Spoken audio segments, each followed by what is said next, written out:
Utopian Chronicles, Multi-Dimensions, Episode 31, The Battle of Immortals, Part 6, The Climax. The battlefield was quiet as everyone looked on at LaFleur Prime and Montezin. Surrender the emblem to me and become one with me once more. As LaFleur Prime was going to hand over the emblem to him, Natasha, who could sense some feeling her father was inside the great power, shouted out for her father. "Father, don't do it! Fight!" With that, LaFleur Prime awoke out of Montez's spell, and just like the LaFleur before him that was under Montez's spell did after he woke, LaFleur bitch slapped him with the full emblem, and the sound from it was so great that it shook the ground. Cajun Bean, "No! This isn't how it's supposed to go!" As Cajun Bean was freaking out, Chevalier, on the other hand, was very calm. Maverick noticed this and asked, "Why are you so calm? Your plans failed." Then Chevalier replied, "This was all fate. Now fate shall end you." Then the two of them resumed their fight. Then LaFleur Prime reached out to all the minds of the Empire troops and said, "Fight on!" Then everyone resumed fighting, as the Androsian forces were now winning. Just then MSC Car and ME Cat had arrived by Tero's letter, just in time. Now Zen and MSC's forces rejoined Androsica and began to attack Montez's army. Natasha, "I knew one like you would never turn on us, Godfather." Zen, "I thank you, Natasha, for never giving up on me, nor our cause. Just in the last war, let us win this." As the LaFleurs pushed forward, Isdom and the Bilderon came to carry out Yassine's plan by attacking the Androsian main camp directly from the northwest. Moron, "Damn them! We had a backup plan." Toro, "Don't worry yourself. I read Yassine's moves like a book." Ben Toro's final plan came to effect when Imi, Bahelt, and G-Bold met Islam's northern ambush. Islam, "What? How did they know our plan?" Toro, "Never underestimate a woman." Now that everyone was on the battlefield fighting, it was time for Montezin and LaFleur Prime to settle things. Montezin, "I expected a grand fight. Cajun Bean was wrong again. Before we destroy one another's forces, let us head to Stig U and sell this, eh?" LaFleur Prime nodded his head in agreement. The two left the battlefield. As the battle continued, Natasha wished her father well, and both of his wives, Alina and Zernin, did likewise in their hearts. Bahara, seeing that the battle was all about loss, he suggested to the other bankrun powers to join him in escaping. Bahara, "This battle is lost. Your lord is dead. If your lord wish to live, join me in the universe where all of Bankrun is mine." Sot then replied, "What other choice do we have?" The Marquis said, "We're with you, man." The Bankrun troops fled with Bahar, and the Empire forces were closing in on the southern castle. He got away. Sonoma managed to defeat Fupop, which left Devi and Natasha fighting still. Many of the leaders of the enemy force were either dead or retreating at this point, and the battle, along with the Zephyr rejoining Androsica, was almost won. However, Cajun Bean wasn't having any of it. He was determined to destroy the LaFleur name here and now. Cajun Bean, "I refuse to lose here. Come, my immortal army. Show these mortals who the true God of the universe is." The powerful immortal army from the third universe saga had returned. Cajun Bean now reached his full max strength as he had brought the immortal army back. MSC. Is it too late to switch sides? Grayton. It's the immortal army again. Moron. Yes. Like before, we shall overcome them. This time, we have more allies on our side. The arrival of the immortal army once again gave Cajun Bean and the gang the upper hand.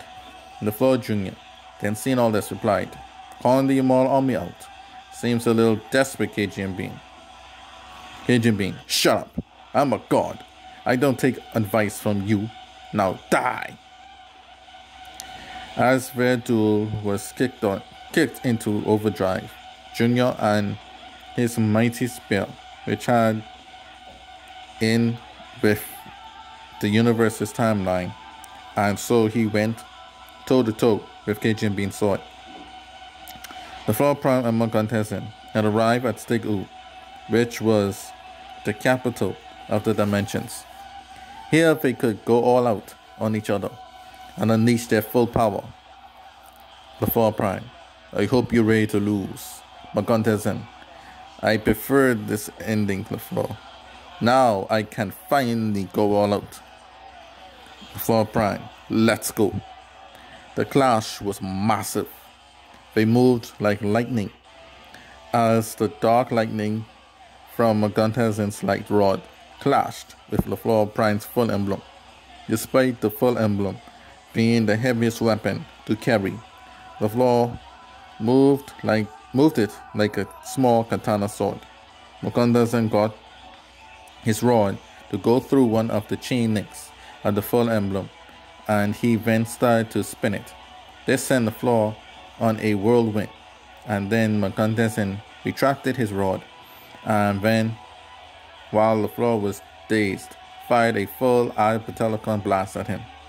To his surprise, LaFleur was unharmed by the blast due to the emblem's full shield barrier protecting him. Montezin, impressive. LaFleur Prime, I'm just getting started. Then LaFleur teleported in the speed of light above Montezin and landed a planetary destroyer right on top of his head of the ultimate evil.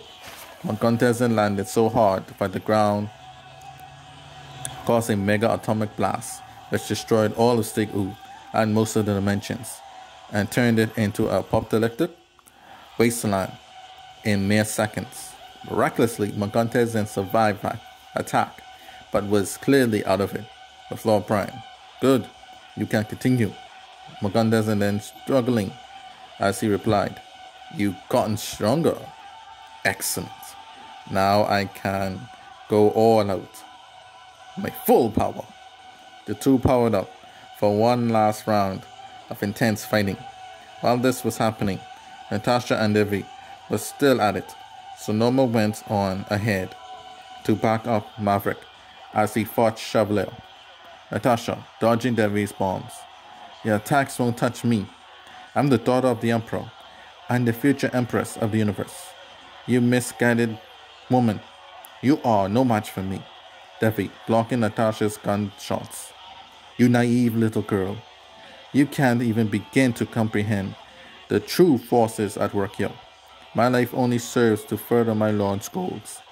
You shall not get in his way. Natasha and Devi clashed with sword and claw respectively, and then Natasha did the front flip and grabbed Devi's neck with her legs to perform her special move, the Nexuses, and blasted the neck of Devi onto her death. Devi then reached out to Chevalier and told him to, my lord, live on, my love, fulfill the prophecy. Chevalier, feeling the pain, Devi! Natasha, now to join the others in slaying Chevalier. Don't worry, Godfather, I shall avenge your humiliation yet. Andrew Jr. blocked. Andrew Jr. was blocked and deflected the attacks of Cajun Bean as Jr.'s spear burned with heavenly flames, which were from the true God and not from the pretender he was fighting. Cajun Bean was so self-centered that he didn't notice why this was happening. Still, he raged on with his relentless yet futile attempts to kill Andrew LaFleur Jr. Back at the now destroyed dimensions, the two monsters were still at it. They flew all over across the dimensions, clashing with one another. None of them could gain the advantage, as their clashes were so intense that even sent shockwaves across the universe. Knowing that the final clash would destroy the universe forever, Montezin continued the assault. His personal plan all along was to ruin the good reputation of LaFleur's name in the universe, thus forever labeling it as an evil force. Montez thought if he can't destroy the family, that he could destroy the LaFleur name, even if it meant his own demise. He was ready to die to a most worthy foe. LaFleur Prime caught Montezin off guard and hit two direct planetary destroyers on top of Montezin. Montezin fell down hard on now metal ground and was on the verge of death. Seeing that his plan was about to bear fruit, he began to egg on LaFleur. Montezin, end me. Prove you're the strongest of all time. End the universe and rule the new dimensional planes in my stead.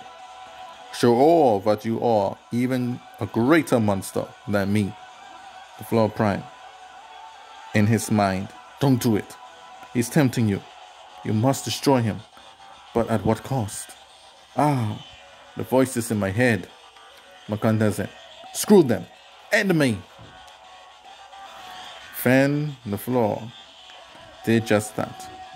He went to lift the full emblem up above his head, and before he slammed it down for one final blow, the sword of Utopia showed up and formed a barrier around Montezin and another around the entire dimensions. Montezin, angry, what is this? LaFleur Prime then replied, this is to ensure that you and this war die together, so the universe can finally know peace. Now die! Montezin then replied, no! The mighty blast from the final planetary destroyer attack permanently ended Montezin and all the parts that made up him.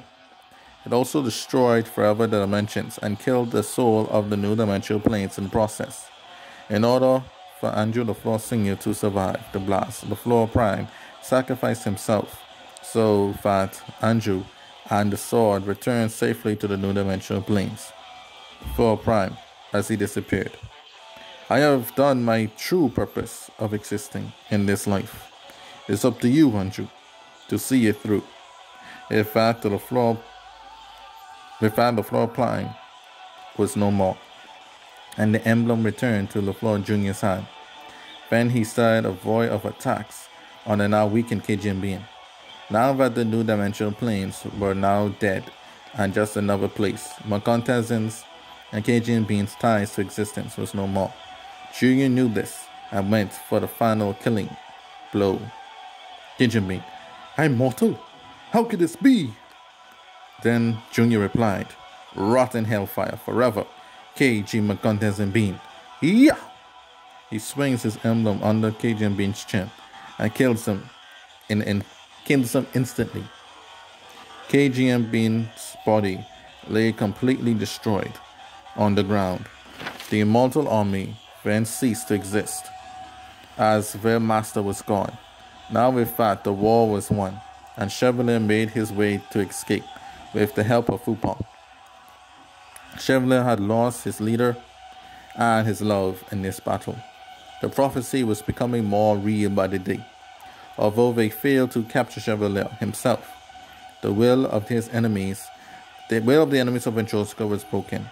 The dimensional planes, the long home of Chevalier, and the heart of K.G. Montezin Bean had at last fallen to the LaFleur name. As the troops celebrated, some mourned the loss of their fellow brothers and sisters. Christina was reunited with Maverick as the two then embraced their love for each other, while Jenna reflected on the life of her late lord, Avon and Mary. While all of this was going on, Andrew Jr. noticed that his father had not yet returned, so he went out to search for him. Natasha looked on to see her brother go. She prayed that her father was able to still be alive.